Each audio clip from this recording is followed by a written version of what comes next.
Hi, everybody. We're still missing a person or two, but we're going to go ahead and get started. My name's Nancy Byrne, and I'm senior producer here with the City of Las Vegas Communications Department.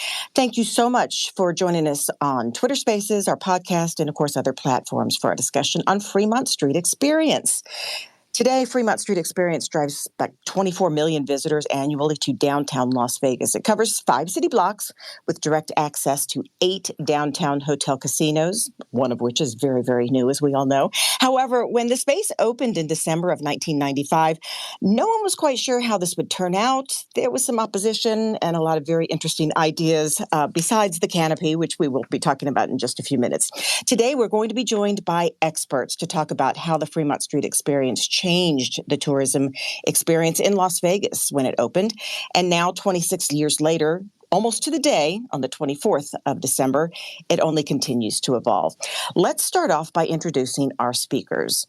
First of all, Andrew Simon. You know that name because he's the CEO of Fremont Street Experience and a longtime Las Vegan. He started in September of 2020 when then CEO Patrick Hughes stepped down. So, yes, he started kind of right smack in the middle of a pandemic. So, brave man, we're glad you're here. He was also knows a thing or two about entertainment because he was CEO of Sport Access TV and Vice President of Marketing and Advertising for Cox. So thank you to Andrew Simon for being with us. We also have someone that we knows a lot of history about Las Vegas, Bill Marion. He's the principal and partner of Purdue, Marion and Associates Public Relations. He's a native Las Vegan and also someone we turn to a lot when it comes to history of Las Vegas. He's very passionate for cultural development in the city. He's chairman of the Las Vegas Arts Association Commission, Las Vegas Philharmonic, Neon Museum, who actually just had a very exciting announcement a couple of days ago. So we are very glad to have both of you. We are hoping to have Jan Jones join us. Of course, everyone knows she was the mayor of Las Vegas when Fremont Street Experience was born. She was the mayor from 91 to 99. And she also sits on the board of directors of a ton of organizations, Caesars Entertainment, the Las Vegas Convention and Visitors Authority, the Las Vegas Stadium Authority, which owns Allegiant Stadium, who also happened to have a pretty big announcement today about Super Bowl coming here in 2024. She's also CEO in residence at the International Gaming Institute at UNLV, which is the account she's going to be joining us from today. We're hoping she will be joining us very, very soon. But we'll go ahead and get started. I want to thank you, everyone, once again. Bill, we're going to start with you since you're going to give us some history of Fremont Street before it was Fremont Street Experience. What can you tell us about it? Fremont Street actually gets its start in May of 1905 when the William Clark held a land auction for the with the construction of the railroad that went from Salt Lake City to Los Angeles. And there were 2 hotels that were originally built on Fremont Street, right at the corner of Main and Fremont. One was the Nevada Hotel, which we now know of as the Golden Gate. And then the other was the Overland Hotel, which is now Circa. But there was no gaming on Fremont Street at that time. Fremont Street was a business district. Gaming was relegated a block over in between Ogden and Stewart, and in between 1st and 2nd Street. That's the famous Block 16. It wasn't until around the 20s that they realized that with enough traffic coming in from the railroad depot, that Fremont Street actually made better sense for those activities, and so it started to grow. But the real growth spurt happened in 1931. 2 things occurred that year. One was the legalization of gaming in Nevada, but more important even than that was the construction starting on Hoover Dam. And Hoover Dam was really sort of the big catalyst for bringing Las Vegas into a more modern age. One of the things that people don't realize is that Las Vegas really owes itself to Boulder City because Sims Ely, who was the manager of the Federal Reservation in Boulder City, ruled that there would be no alcohol, no gaming, no prostitution inside the Boulder City limits. So that meant that anybody who wanted to play or have fun or let off steam or even visitors coming had to go to Fremont Street in Las Vegas in order to get entertainment. So that's when you start seeing some of these clubs start building. That's when neon signs start getting profuse along Fremont Street. And a lot of properties that you wouldn't even remember the names of today, like the Lucky Strike, the Hotel Apache, the Boulder Club, the Pioneer Club, the El Dorado Club. The Hotel Nevada changed its name to the Sal Sagiv, which of course is Las Vegas spelled backwards. And then in the 40s and 50s, it grew significantly. And you had in the mid-1950s, the Fremont Hotel gets built. It becomes the tallest building in Nevada at the time. And then the Mint in the early 60s goes up, and even more neon is built, and Fremont Street really earns a reputation for being an exciting place to go. It's vibrant. At night, you didn't even need a light to read the newspaper because the lights from the neon signs were so bright. But also, Fremont Street was the shopping district as well. So I can remember as a kid, Woolworths, Ronzoni's department store, J.C. Penney, Hecht's, Beckley's. Fremont Street was the place not only where visitors went, but it was also the place where locals went, because that's where you would go to shop. And then Fremont Street was a center of activity on Fridays. The students from the local schools would cruise Fremont Street. I can even, a couple of memories from the late 60s, early 70s, Mr. B's Bag, which was the sort of psychedelic shop, and the circus room were the places where we went. So Fremont Street had a very lively beginning. It was a place where families went as well as tourists went. And then things changed on Fremont Street again in 1971 when the depot was torn down and the Union Plaza went up. And it kind of then sealed what Fremont Street was going to look like. And then, of course, the next revolution was the Fremont Street Experience, which, I'll let Andrew talk about that. But, it closed the street. There was no more cruising anymore. People weren't going downtown to shop anymore because you then had the Boulevard Mall open up, the Meadows Mall open up. So Fremont Street changed character significantly in the 1970s and 80s. Well, thank you for that very thorough history, Bill. We hear stories of it being the place where people used to cruise, and it was a gathering spot of sorts. But yes, the world was changing. Las Vegas was changing. For anyone just joining us, we're talking about the history of Fremont Street Experience as we are one day past its birthday, 26 years.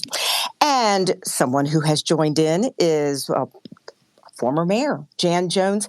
And Mayor Jones, we actually did a pretty big introduction to you before you got here. So we're just going to let you jump on in. Thank you, Mayor, for being with us. Can you tell us more about the 80s and how tourism was changing and how, and into your reign starting in 91, how you started to see that maybe Fremont Street needed to change? Well, in 1989, when the Mirage opened, you saw a huge change of people's interest in coming to downtown Las Vegas. In fact, in the 80s, even into the mid-80s, 80% of the people who came to Las Vegas made at least one trip to see Fremont Street. By 1989, 1990, 91, those numbers had flipped so that less than 20% were coming downtown. So the whole economic engine of downtown Las Vegas was being threatened. And not only that, as you know, all of your county buildings, your city buildings, your courthouses are all downtown. And as people weren't coming to Fremont Street, a lot of those organizations were looking to move out. So it became really important to find a way to make and keep Fremont Street relevant, not only as the historical Fremont Street, but to bring people, give them a reason to come down and visit. And that was the germination of the Fremont Street Experience. So that was coming around the bend as the decade changed, and you were mayor, as we said, from 91 to 99. Let's talk a little bit about some of the concepts. Mayor, you can talk about that, and Bill can probably jump in too. Well, it was, you were really dealing with Jack Binion, Steve Wynn, Bill Boyd, Jackie Gahn. You had some really big personalities. And so everybody was a little bit all over the place. At one point, they were talking about canals. They were going to dig up Fremont Street and put in, canal boats, which I think Sheldon later stole, and hence the Venetian. And actually, at one point, Mayor Jones, this is Bill Marion. Wasn't Steve Wynn really trying to, he wanted to recreate the San Antonio Riverwalk? Steve, that's not how Steve looked at things.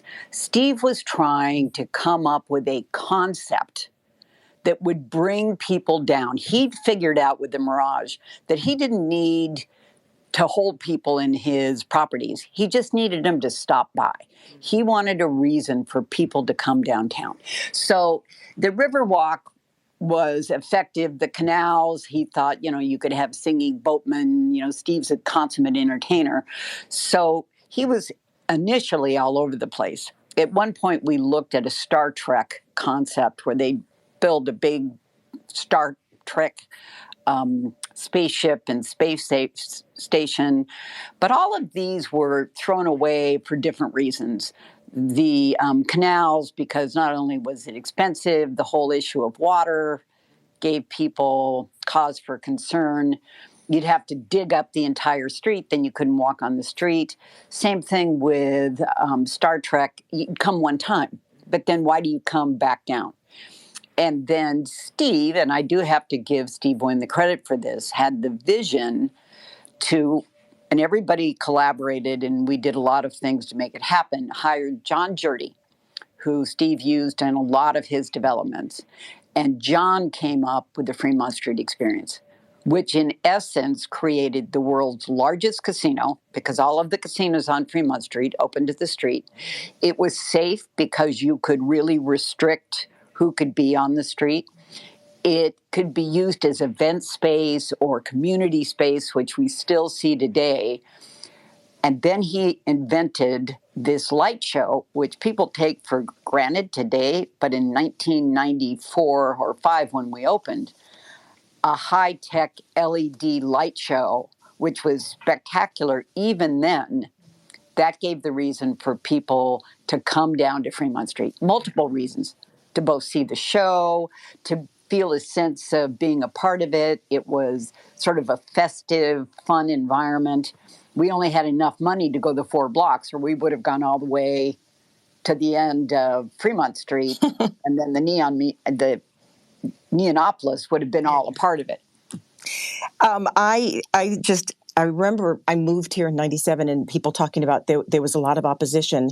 And I read an article, Mayor Jones, where you said, who would have thought that you could build an almost entire inside casino experience with a light show to bring people downtown? And, well, what do you know? It worked out, didn't it? It did work out. It sure did. And it was controversial because in order to make it happen, we had to use eminent domain. And eminent domain is always controversial, but in my mind, even though it was, and I took a lot of heat for it at the time, more important was protecting the downtown core, preserving those jobs, keeping Fremont Street a relevant part of the city, both history and entertainment experience. And Fremont Street and subsequently Symphony Park and all those areas, it's the only area in this valley that's sort of equidistant from Henderson, from North Las Vegas, from Summerlin. So it could be the real heart of the city. Otherwise, we were going to become a city of strip malls. Right. So, Andrew, I want to pull you in here. Andrew Simon, current CEO, joined up September of 2020, which was very brave of you in the middle of a pandemic.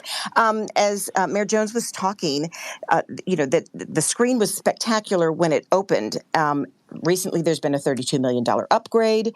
And, of course, Circa opened. There's been upgrades to the properties there. Tell us a little bit about how you feel the screen and Fremont Street Experience compares to when it opened. Sure. I'm an interesting one because I worked for Steve Wynn in 1992. It was my first job out of college at the Mirage. So I saw a lot of this transition happening and what was going on. But in 1995, to complement what Mayor Jones was saying, originally the canopy was incandescent light bulbs that were secured to the underside of the canopy. And to give context, they had 32 computers that they needed to control the lights. And you could only see the canopy from when it would get dark till midnight is when we used to have it going. In 2004, they spent about $17 million to upgrade to the LEDs, and they had 12.5 million LEDs, and they added a 550,000 watt stereo system. Then in 2019, that's when we did this big upgrade, a $32 million upgrade, 50 million LEDs, 16 million pixels. But most importantly, it made the screen 7 times brighter and the resolution 4 times what it used to be. And this allowed it to run 24/7, and it's the world's largest single digital display. And we added shows from the Killers, Vegas's own The Killers, Imagine Dragons, Shakira, the Chainsmokers, to take advantage of this canopy that really is one of a kind. And like I said, the world's largest. But I got one story that Mayor Jones may be able to confirm or deny. Before I did this call today, I was talking to our chairman, Mark Brandenburg, and he said when the canopy was first built, they were putting up a panel with those incandescent bulbs in 1994-95 to test it out. And Steve Wynn looked up there and said, this resolution, it isn't bright enough. I want more bulbs. They added more bulbs, which led to the budget being over, which is why it doesn't extend between Las Vegas Boulevard and 4th Street. So that's absolutely true, Andrew. Steve was in the same way that he built his resorts. He was very particular and persistent about the quality, and that's what he wanted, and Steve was driving it. No, I love that story. Having worked for Steve for some time after that, it rang true to me, and that's why I wanted to confirm it with Mayor Jones. It was true. So there you go. But I'll turn it to you, Nancy.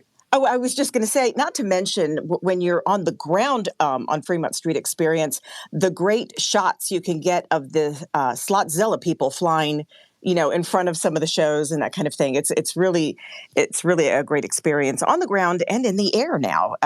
So I want to know, maybe, Bill, you can jump back in here with Jan, going back a little bit historically. What was the sentiment knowing that Fremont was going to be closed permanently to vehicle traffic? Was that part of the pushback, or was it mostly just people not being able to agree on what the concept would be? Well, there was different, and I'll let Bill jump in here too. The community problem or opposition came from, you're taking away our street and we don't want to do this and you're spending taxpayer money.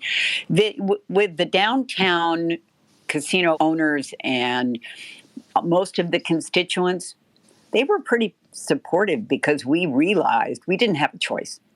We either had to create a spectacular experience, or what was happening on the Las Vegas Strip would close down Fremont Street. Yeah, and I would say I think that the community, they did not like seeing, or they were concerned about, how Fremont Street looked, because it really did have a particular kind of appeal to it. And, there was this history of cruising Fremont Street. But by the 90s, things on Fremont Street had really changed dramatically. It wasn't a place where locals went anymore because the stores were basically gone. And Jen, correct me if I'm wrong, but the crime had risen. Oh yeah, the area around Fremont Street had deteriorated. The motels that were further down on Fremont Street were mostly vacant. So I think the people realized we need to do something, or this deterioration of Fremont Street is just going to keep going. I actually think the city leaders and the gaming leaders knew we needed to do something. People don't like change, but you had to make that hard decision. And this was a moment in time where putting up your finger to test if you could get all the public aligned was not going to be the right approach. Well, let's flash forward to today, and this can be Andrew, Jan, anyone who wants to jump in. Did the Fremont Street Experience become what everyone had hoped, more than they had expected? What is your impression, Andrew, Jan? More. More. It was more than they hoped. Mm-hmm. Because you saw a pretty immediate gravitation to the attraction. And that's what it was intended to do. Mm-hmm. And then the LVCVA realized they could rent the space, they could use the space, and so the adaptability. Plus, it was safe. You didn't have any panhandling. The crime was almost gone because Metro could go on bicycles. It absolutely changed the character of downtown.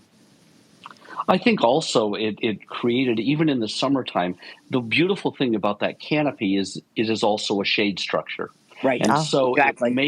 it makes Fremont Street a pedestrian spot all year round. And then I also think that, it's an entertainment venue. It's got stages where you can have music. So it's not just the canopy and it's not just the light show. It's a multimedia opportunity. Yeah. Right. Yeah. And I think I remember when they opened the first zip line, and then Slotzilla came along, and that added a whole nother dimension. And it's, like I said, Circa opened. A lot of the places down there upgraded. I know when Derek Stevens came in, one of the first things they did was do some upgrades to the very original casino that was there on 1 Fremont. So it has evolved and changed, and that's something that Las Vegas is so famous for. So I want to ask, Andrew, if you don't mind, are you going to be on a show coming up called Undercover Boss? Yes. So, one of the things that we announced last week, on January 14th, we're going to be on CBS. I went undercover this summer here on Fremont Street with our employees. And so we are going to have the premiere on CBS, 8 p.m. It'll be on CBS Live and Paramount Plus, and we're real excited about that. But besides that, to what everybody's saying is the media and entertainment piece, which is a little bit of my background. We've had a lot as of late. We've had Good Morning America down here. We're having CNN down here for New Year's Eve covering. We're going to have CSI Las Vegas that shot Honey Boo Boo, Married to Medicine, and the list goes on. We have just seen so much activity over the last few months, people wanting to shoot down here. And the Undercover Boss piece, I think, really hopefully puts a great light to Fremont Street Experience in particular. And going back to your previous question as well, whether this worked out, I think this really has. If you look at the investments that have been going on in the billions of dollars over the last few years, whether it's Circa and when Zappo's in Downtown Project, and look at what the Fremont is about to do, a remodel, and what happened on Fremont East, it wasn't just Fremont Street Experience, it's the whole downtown area that it really saved it at a time that without Fremont Street Experience, I'm not sure we'd see the downtown we see today. I would have to say agree, and Bill, you can jump in here too. Jan, anyone. I'm not trying to take over. This isn't my show. I'm just trying to lead it. But certainly, the Goodmans certainly didn't hurt things coming in and taking an empty lot and turning it into Symphony Park, and it just seems to be spreading. And yes, I think Fremont Street Experience was sort of a catalyst for a lot of that. I don't want to take over. I do want to find out if there's anything I haven't specifically asked any of you that you would like to add to this conversation before we close. I would say that and Jan deserves so much credit for it because she was a true visionary when she came in, and she's right. There was some controversy over some of the things that she did, but there are a couple of other things that happened around Fremont Street that I think that the Fremont Street Experience has also had an influence on, and that is, the Mob Museum as now a major attraction for tourists. So it's the Neon Museum, and that all came out of Fremont Street Experience. No, right. The Neon Museum first, and I should have said that before I said the Mob Museum. But then the Neon Museum, before the Neon Museum got into the phase that it is today, it was an outdoor museum with neon signs along the Fremont Street Experience. And that was largely due because of Jan Jones, because Jan, as mayor, created that Neon Museum. And so anyway, there are more attractions now around Fremont Street that might not be there if it hadn't been for the Fremont Street Experience revolution.